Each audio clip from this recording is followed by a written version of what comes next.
Competitive ಫ್ರೆಬ್ಝೋನ್ಗೆ ಸ್ವಾಗತ. ಇಂದಿನ ವಿಷಯ ಕರ್ನಾಟಕ ಪ್ರಚಲಿತ ವಿದ್ಯಮಾನಗಳು.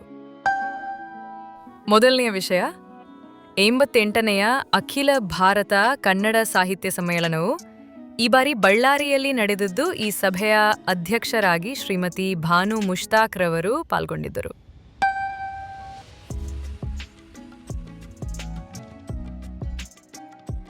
ವಿಷಯ 2, ಗೌರವಾನ್ವಿತ ನ್ಯಾಯಮೂರ್ತಿ ಶ್ರೀ ವಿಭು ಬಕ್ರು ಅವರು ಕರ್ನಾಟಕದ ಹೈಕೋರ್ಟ್ನ 35ನೇ ಮುಖ್ಯ ನ್ಯಾಯಮೂರ್ತಿ ಆಗಲಿದ್ದಾರೆ.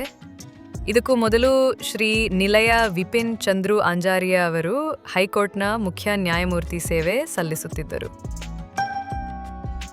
ವಿಷಯ 3, ಭಾರತದ ರಸ್ತೆ ಸಾರಿಗೆ ಮತ್ತು ಹೆದ್ದಾರಿಗಳ ಸಚಿವರಾದ ನಿತಿನ್ ಗಡ್ಕರಿ ರವರು ಕರ್ನಾಟಕದ ಸಿಗಂದು ಸೇತುವೆಯನ್ನು ಉದ್ಘಾಟಿಸಿದರು.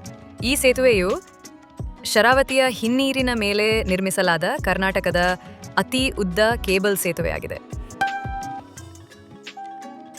ವಿಷಯ 4, ಅದರ ಅನುಕೂಲಕ್ಕಾಗಿ ಬಿಎಂಟಿಸಿಯು 125 ಬಸ್ಗಳಲ್ಲಿ ಆನ್ಬೋರ್ಡ್ ತಂತ್ರಜ್ಞಾನವನ್ನು ಪರಿಚಯಿಸಲಾಗಿದೆ.